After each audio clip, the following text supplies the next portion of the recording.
तो एपिसोड की स्टार्टिंग में हम देखते हैं कि हंटर चा गेट के बाहर खड़ी होती हैं और सोच रही होती हैं कि आखिर एक E rank hunter as a career क्यों काम कर रहा है, वो भी एक ए रैंक डंजन के अंदर। उसे क्या लगता है वो कुछ भी करेगा और कोई ध्यान नहीं देगा। अगर मैं उस पर ध्यान दूं तो वो कल भी बॉस रूम के बाहर हथियार के साथ खड़ा था, इसमें कुछ तो गड़बड़ है। फिर वो पीछे खड़े माइनिंग टीम के मैनेजर को कहती है कि मैं गेट के अंदर जा रही हूँ, जिसपे वो मैनेजर पूछने लगता है कि क्या हुआ, अंदर कुछ गड़बड़ है क्या। जिसपे हंटर चा कहती है कि अरे नहीं नहीं, कुछ गड़बड़ नहीं है, ये पर्सनल मैटर है और कुछ नहीं। फिर वो अंदर जा रही होती है और तब वो सोचती है कि यार मैं तो अपनी स्वॉर्ड लाना ही भूल गई। फिर वो मैनेजर से बोलती है कि क्या आपके पास कुछ स्वॉर्ड या नाइफ टाइप का कुछ है क्या, जिसपे वो मैनेजर मना कर देता है और कहता है कि ये सब तो यहाँ मिलना मुश्किल है, आपको चाहिए तो मैं आपको ये कुल्हाड़ी दे सकता हूँ। और कुल्हाड़ी को देखकर मिर्चा मना कर देती है और कहती है कि नहीं, ये आप रखो। और वो गेट में जाने लगती है, लेकिन वो गेट में जाते हुए रुक जाती है और कुछ सोचने लगती है। तभी मैनेजर उससे कहता है कि क्या तुम अंदर बिना हथियार के जाओगी। ये सुनकर वो घूमती है और मैनेजर से वो कुल्हाड़ी लेकर अंदर चली जाती है।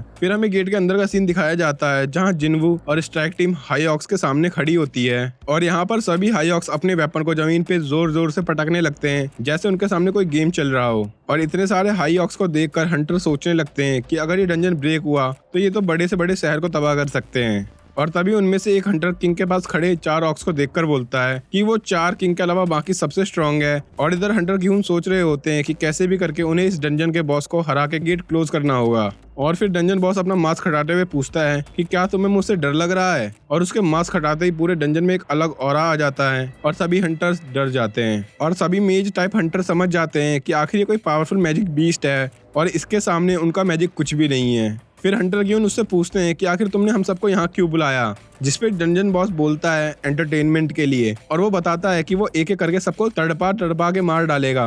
और हंटर क्यून सोचते हैं कि क्या एंटरटेनमेंट, क्या उसको लगता है कि हम खिलौने हैं जो हमारे साथ खेल रहा है। और तभी डंजन बॉस की नजर जाती है हमारे हीरो संग जिन्वू पे और जिन्वू को देखकर उसे कुछ स्ट्रेंज सी फीलिंग आ रही होती है। जिसके बाद हंटर क्यून डंजन बॉस पर अटैक कर देते हैं और उनको लगा था कि बाकी हंटर भी उसके साथ बॉस पर अटैक करेंगे, पर सभी हंटर्स डर के मारे कुछ नहीं करते। जिसके बाद डंजन बॉस अपने मैजिक से हंटर क्यून के अटैक को ब्लॉक करता है और फिर वो अपने मैजिक से हंटर क्यून को ऊपर और नीचे पटकने लगता है। और ये देखकर सभी हंटर्स और ज्यादा डर जाते हैं। और तभी जिन्वू बीच में आकर हंटर क्यून की जान बचा लेता है और वो हंटर क्यून से कहता है कि वैसे तो ये डंजन हंटर गिल्ड की है और मुझे इसमें इंटरफेयर नहीं करना चाहिए, लेकिन फिलहाल तुम्हारी स्ट्राइक टीम खतरे में है और अगर तुम कहो तो मैं इन्हें हरा सकता हूँ। और इतने में ही एक हाई ऑक्स उन पर अटैक करने वाला होता है और हमारे जिन्वू भाई साहब सेम उसको डंजन बॉस के जैसा मैजिक यूज करके हवा में दूर फेंक देते हैं। जिसके बाद हंटर क्यून जिन्वू को प्लीज कहते हुए लड़ने को बोलते हैं और जिन्वू का ऐसा अटैक यूज करते देख डंजन बॉस भी पावर अप करता है। और इधर हम देखते हैं कि जिन्वू बॉस से कहता है कि उसने आज तक उससे स्ट्रॉन्ग मैजिक बीस्ट नहीं देखा। और इसके बाद जिन्वू अपनी शैडो आर्मी को बाहर निकालता है और फिर हम गेट के बाहर का सीन देखते हैं और वहाँ पे सर्वेलेंस टीम से मैनेजर जिनचुल आते हैं और वो सोच रहे होते हैं कि आखिर जिन्वू 2 दिन से एज अ माइनर काम क्यों कर रहा है। और सर्वेलेंस टीम को वहाँ आता देखकर माइनिंग टीम का मैनेजर भागते हुए आता है और वो पूछता है कि क्या कुछ दिक्कत है। और मैनेजर जिनचुल माइनिंग टीम के मैनेजर से पूछते हैं कि क्या संग जिन्वू यही काम करता है। और तभी पीछे से एक माइनर आकर बोलता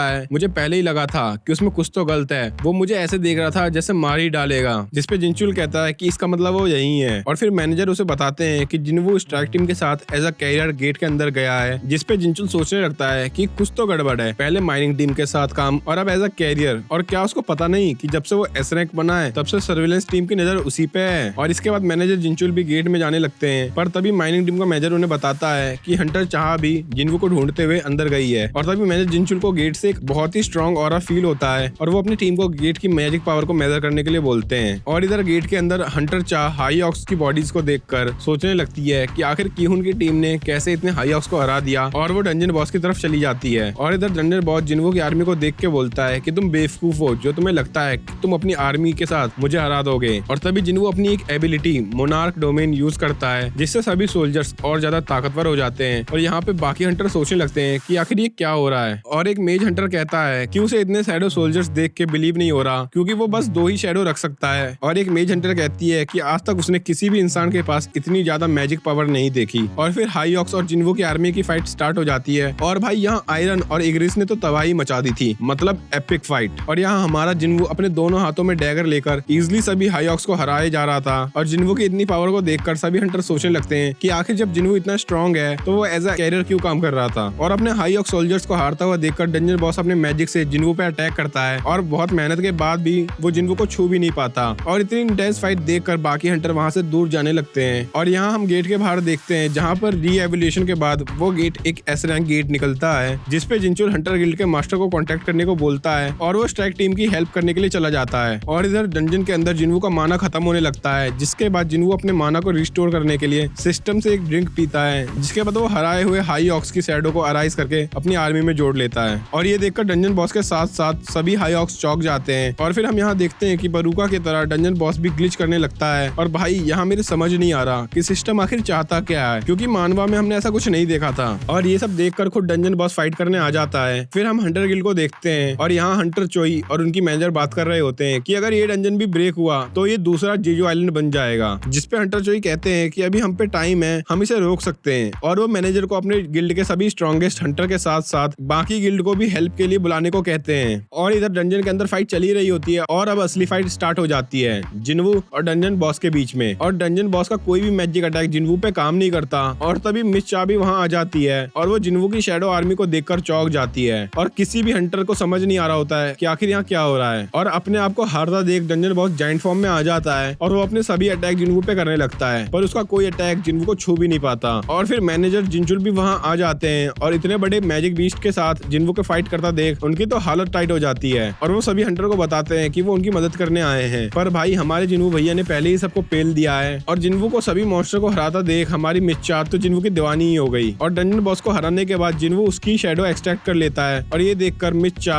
और जिनचुल चौंक जाते हैं। और तभी पीछे से मैनेजर जिनचुल जिन्वू को टोकते हैं और उनको देखकर जिन्वू थोड़ा घबरा जाता है, क्योंकि वो शैडो एक्सट्रैक्ट करने में और फाइट में इतना फोकस था कि उसने किसी पे ध्यान ही नहीं दिया। और सभी हंटर जिन्वू से पूछने लगते हैं कि जब तुम इतने स्ट्रांग हो तो तुम एज अ कैरियर क्यों काम कर रहे थे। और तभी बीच में मैनेजर जिनचुल आ जाते हैं और वो बोलते हैं कि जिन्वू एक हंटर है और वो एक टॉप सीक्रेट हंटर है। और वो बाकी सभी हंटर्स से कहते हैं कि जो भी इस डंजन में हुआ वो उसे बाहर ना बताएं। और सर्विलेंस टीम जिन्वू को लेकर बाहर जाने लगती है, पर तभी हंटर कीहून जिन्वू को थैंक यू कहते हैं उन सबकी जान बचाने के लिए। साथ ही साथ वो सॉरी भी बोलते हैं एज अ कैरियर यूज करने के लिए। और फिर जिन्वू जाके हीलर को उसकी विल वापस कर देता है। और तभी एक हंटर मिच्चा से पूछती है कि आखिर उन्होंने एक एक्स क्यों पकड़ रखी है, जिसपे हंटर चाह थोड़ा शर्मा जाती है। और फिर हम हंटर चोई और हंटर कीहून को देखते हैं और वो खुश हो रहे होते हैं कि सभी हंटर सही सलामत उस डंजन से बाहर निकल आए। और हंटर चोई सोच रहे होते हैं कि आखिर पहले जिन्वू ने व्हाइट टाइगर गिल्ड के हंटर को बचाया और अब इनकी गिल्ड को। और वो जिन्वू के पावर के बारे में बात करने लगते हैं और उनको जिन्वू के पावर पे विश्वास ही नहीं हो रहा होता है। और वो हंटर कीहून से पूछते हैं कि क्या जिन्वू और हंटर चोई में से कौन ज्यादा ताकतवर है, जिसमें हंटर कीहून हंटर चोई से पूछते हैं कि क्या आप ए रैंक या उससे भी पावरफुल डंजन अकेले क्लियर कर सकते हो, जिसपे वो मना करते हुए वहां से चले जाते हैं। और इसके बाद हम एक कैफे देखते हैं जहाँ जिन्वू और जिन्हो साथ बैठे होते हैं और जिन्वू जिन्हो से पूछता है कि उसकी गिल्ड बनाने का क्या हुआ और जिन्हो उसे बताता है कि उसे कुछ बात डिस्कस करनी है। और यही एपिसोड का एंड हो जाता है। और अब अगले एपिसोड का नाम है the 10th S rank Hunter of Korea. तो इससे हम समझ ही सकते हैं कि अगले एपिसोड में जिन्वू को as a 10th S rank hunter introduce किया जाएगा पूरे कोरिया का। बाकी आपको वीडियो कैसी लगी मुझे कमेंट में बताना, और अगर वीडियो अच्छी लगी हो तो इसे लाइक करो, दोस्तों में शेयर करो और चैनल पर नए हो तो सब्सक्राइब करो।